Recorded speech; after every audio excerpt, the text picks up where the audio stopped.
안녕하세요, 아저씨입니다. 잘 지내고 계시죠? 오늘은요, 분명히 쉰다고 말씀을 드렸었는데요. 제게 여행은 휴식과 같은 거라서 저번 주에 이미 말씀드렸던 것처럼 쉬어가는 의미로 여러분들과 함께 암스테르담으로 가보려고 이렇게 인사를 드리게 되었습니다. 일단 네덜란드 하면 생각나는 게 뭐가 있을까요? 기본적으로 저는 튤립이 생각나고요. 그리고 조선시대에 기여했었던 박연이 있고요. 그리고 하멜표류의 하멜도 있고요. 그리고 우리의 아픈 역사죠. 1907년도에 고종의 밀사로 헤이그의 만국평화회의에 참석하기 위해서 파견되었었던 이준열사, 이상설, 이휘종 선생님 등이 계시죠. 그리고 최근이라면 물론 20년 전이긴 하지만 히딩크가 생각나시겠죠? 저는 아직도 유학을 떠나서 처음 스키폴 공항에 내렸을 때 보았던 그 아주 파란 하늘 속의 뭉게구름하고요. 아주 진하게 몰려왔었던 소똥 냄새가 기억이 납니다. 아주 생생히 기억이 납니다. 뭐 쓸데없는 얘기고요. 자, 그럼 곧바로 암스테르담에서 남들 다 가는 고우미술관, 국립박물관, 하이네켄 공장 등등은 다 빼버리고 도보로 암스테르담을 속속들이 체험하는 코스를 소개해드리도록 하겠습니다. 이제 여행은 보는 것이 아니라 생활 체험이니까요. 대신 조건이 있습니다. 이 여행 코스는요, 4월 중순부터 10월 초 사이, 그리고 날씨가 좋은 날 하셔야 합니다. 이 이외의 기간이나 날씨가 구린 날 하시게 되는 경우에 엄청난 후회를 하시게 될 테니까요. 무조건 꼭 이 기간에 날씨 좋은 날 하시길 바랍니다. 여행의 추억과 즐거움은 언제나 날씨의 영향을 가장 많이 받게 되니까요. 자, 그럼 출발하시겠습니다. 오늘 코스는요, 암스테르담의 벼룩시장을 출발해서 렘브란트 하우스, 암스텔 강변, 남부교회가 보이는 운하편, 얼마 전 비긴 어게인에서 공연을 했었던 렘브란트 광장, 문트타워를 지나서 꽃시장, 그리고 근처의 감자튀김 맛보기, 쇼핑몰 타워톱 카페에서 커피 한잔, 백윤의 수도원, 암스테르담의 명동거리인 칼버스트라트, 담광장까지 이어지는 총 이동거리 약 2.5km, 소요시간 약 짧게는 2시간에서 4시간 정도의 코스가 되겠습니다. 체력이 급 방전되시는 분들은 중간중간 쉬시면서 이동하시면서 즐기시면 되겠습니다. 다시 한번 말씀드리지만 날씨가 구린 날은 절대 하지 마시고요. 시작 시간은 오후 1시 정도가 좋습니다. 자, 그럼 출발지로 가기 위해선 중앙역으로 가셔야 되겠고요. 중앙역에서 플레버파크행 14번 트램을 타시고 워털루 광장인 와터로플레인에서 하차를 하시면 되겠습니다. 트램에서 내리시면요, 반대편 방향의 길로 건너서 벼룩시장의 초입으로 걸어가시면 되겠습니다. 혹시 가방은 앞으로 돌로 매셨죠?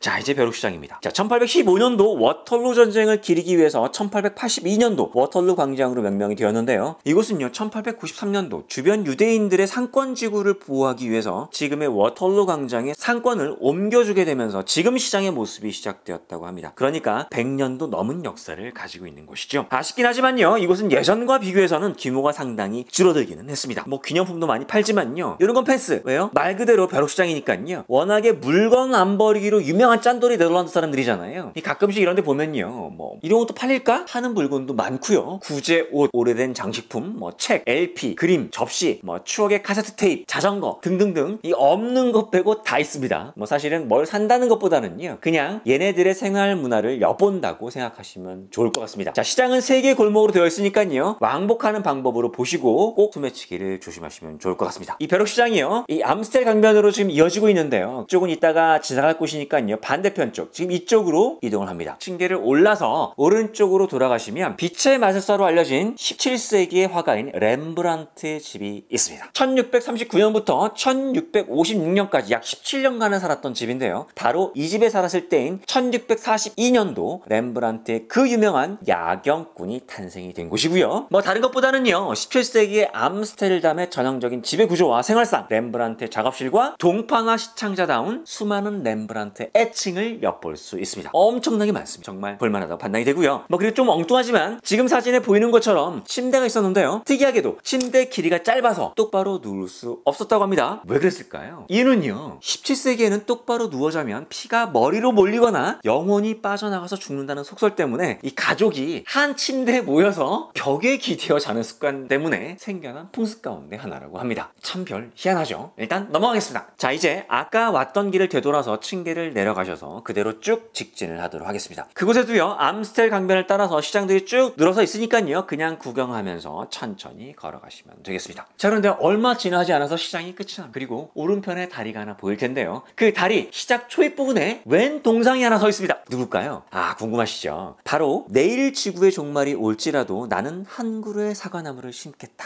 라고 말했던 바로 그 스피노자가 되겠습니다. 물론 스페인 포르투갈의 유대인이지만요, 1632년도 네덜란드에서 태어난 사람이고요. 이 비판과 찬양이 뒤섞인 철학자지만 그래도 네덜란드 대표적인 철학자이자 서양 철학자죠. 자, 이제 이 정도 걸었으면요, 벌써 좀 출출하기도 하고요, 목이 마르기도 하죠.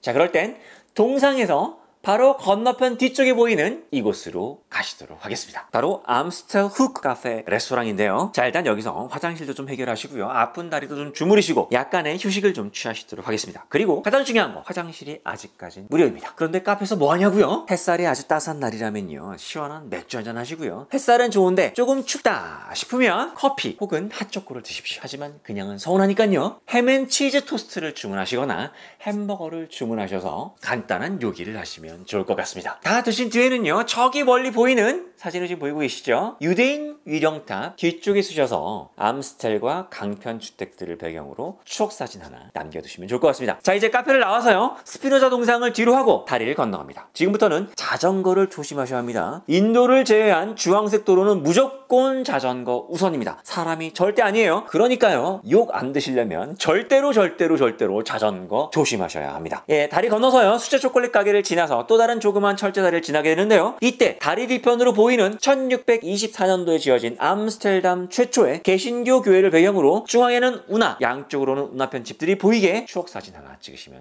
좋겠습니다. 자, 사진을 다 찍으셨으면 다리를 건너자마자 왼쪽 운하편 길을 따라가세요. 운하편에 자리 잡은 수상가옥도 보시고요, 다시 암스텔 강편 건너편에 보이는 옹기종기 기울어진 집들도 좀 보시고요, 유유자적 천천히 걸어서 왼편에 보이는 다리를 건너가도록 하겠습니다. 자, 이제 렘브란트 광장 쪽으로 가는 길인데요, 얼마 전에 비긴 어게인에서 네덜란드 편 렘브란트 광장에서 버스킹을 했었죠. 저도 그거 보면서 굉장히 좀 울컥하긴 했었는데요, 뭐 특별한 건 없습니다. 1655년도 레흘리에르스포르트가 있던 자리인데요, 일종의 남대문 정도 역할을 하던 곳이었다가 도시가 확장되면서 문의 위치를 남쪽으로 옮기고 문을 버터 계량소로 사용했다고 합니다. 그리고 1852년도에 렘브란트를 기리기 위해서 지금의 동상을 세우게 되었다고 하고요, 1874년도에 버터 계량소를 철거하고 난 뒤에 1876년도에 렘브란트 광장이라 개칭하게 되었다고 합니다. 그곳에는요, 러시아가 네덜란드 여왕에게 선물했었던 렘브란트의 야경꾼에 등장하는 인물들 동상들이 들어서 있는데요, 약간 좀 이상하긴 하지만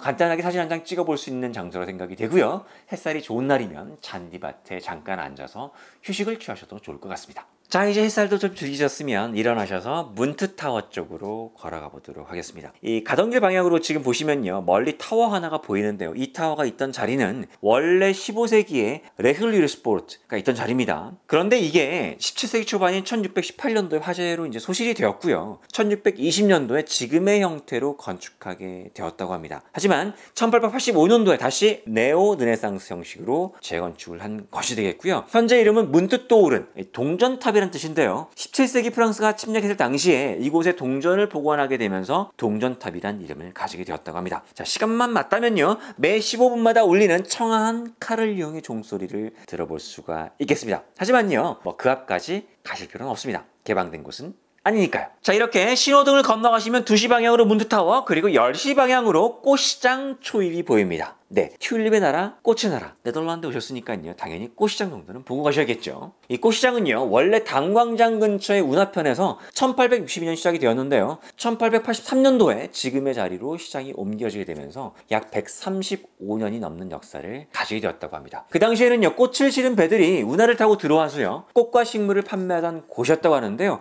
자연스럽게 그래서 보트 위에 가게들이 자리 잡게 된 모습이 되겠습니다. 지금은 관광객들이 워낙에 많아서 기념품들 많이 팔고 하지만요, 그렇게 쓸만한 기념품들은 많이 보이진 않습니다. 사진은 가게 밖에서만 찍으시고요, 안에 들어가시는 경우에는 꽃을 만지거나 하시면 얘네들 정말 무지막지하게 욕하고 싫어합니다. 그러니까 눈으로만 구경하시고요, 튤립 한 다발 사보시는 것도 좋은 경험이 될 것 같습니다. 자, 이제 꽃시장의 끝에 오셨죠. 지금 보이는 곳이 시장 끝에 위치한 꼬닝스플라인, 그러니까 왕의 광장이라는 곳이 되겠는데요. 자, 이제 암스텔담의 명동거리인 깔버스트라트, 로 들어가도록 하겠습니다. 잠깐 헤일러스웨크를 지나갈 텐데요. 여기는 꼭 네덜란드와 벨기에에서 맛볼 수 있는 유일한 길거리 음식인 감자튀김을 먹어야 되는 곳이 되겠습니다. 자, 헤일러스웨크에 들어서서 왼쪽으로 한 두 번째 골목에 위치한 플람스 피터사우스인 플레밍스가 되겠습니다. 주문하실 때는요, 작은 거 일반 하나 주문하시고요. 소스는 마요네즈 아니면 피넛버터로 하시길 바랍니다. 물론 소스 값은 따르고요. 그렇다고 소스 안 하시면 절대로 안 됩니다. 맛을 알 수가 없겠죠. 자, 다 드셨으면 다시 출발! 길이 막히는 삼거리에 나오게 되는데요. 이때 우회전해서 갑니다. 지금쯤 다리도 아프고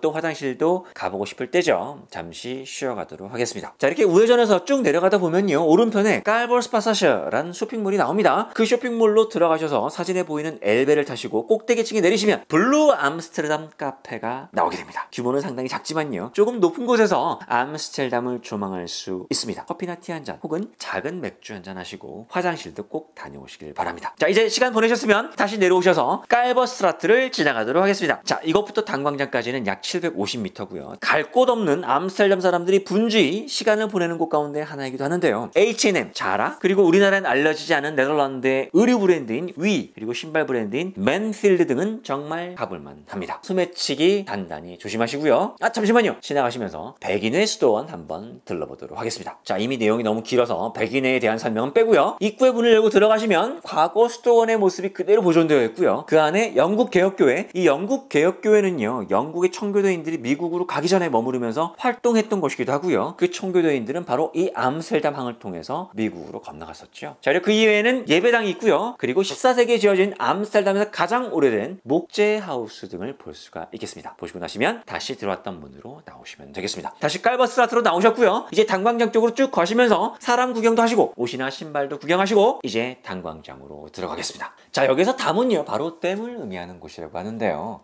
제가 지금 뒤로 보이는 화면에서 암스테르담 단광장의 라이브, 지금 현재 모습이에요. 지금 비춰지고 있습니다. 암스테르담이 처음 건설된 당시에는요, 암스텔강이 두 개의 지류로 갈라지는 사이에 도시가 들어서면서 이 홍수에 의한 침수를 막기 위해서 왼편의 지류를 댐으로 막아서 도시의 이름도 강의 이름 더하기 댐, 그래서 암스테르담이 된 것이라고 합니다. 단광장에는요, 제 바로 뒤에 보이는 왕궁과 그리고 그 한편에 신교회 건물이 보이고 있고요. 이쪽으로는 위령탑이 자리하고 있습니다. 이 왕궁은요, 더치 고전주의 양식의 건물이라고 하는데요, 네덜란드 17세기 황금기의 부를 상징하고 있습니다. 그 당시 건축 비용만요, 무려 850만 길더, 지금 화폐 가치로는 약 1조 원에 육박한다고 하죠. 근데 제 개인적으로는요, 브뤼셀의 시청 건물보다 못합니다. 네, 건물 중앙에는요, 1648년도 민스터 평화조약의 의미로 자유의 여신상이 세워져 있고요, 좌측은 지혜의 여신상, 그리고 우측은 정의의 여신상으로 장식을 해놓았다고 하고요. 바로 자유와 평화, 정의와 지혜를 통한 홀란드의 영원을 기원한다는 의미로 장식해 놓았다고 합니다. 자, 이렇게 해서 여러분들은 벼룩시장을 출발해서 렘브란트 하우스, 그리고 스피노자 동상, 암스텔 강편의 카페, 그리고 남부교회를 배경으로 한 다리, 그리고 렘브란트 광장, 문트타워, 꽃시장, 네덜란드의 감자튀김, 루프탑에서의 암스텔담 조망, 그리고 깔버스트라트, 베기네스트원, 단광장까지 코스를 보셨습니다. 자, 오늘은 이렇게요, 조금은 긴 암스테르담의 도보여행 코스를 소개를 해드렸는데요. 일상에 지친 무게가 가장 커진다는 금요일에 여러분들에게 조금의 휴식과 설렘이 되었기를 바라봅니다. 오늘은 여기서 인사를 드리고요. 저는 다음 주에 원래 모습으로, 그리고 더 나은 모습으로 찾아뵙도록 하겠습니다. 아저씨는 언제나 여러분들의 소망을 응원합니다. 오늘도 화이팅 하세요. 안녕.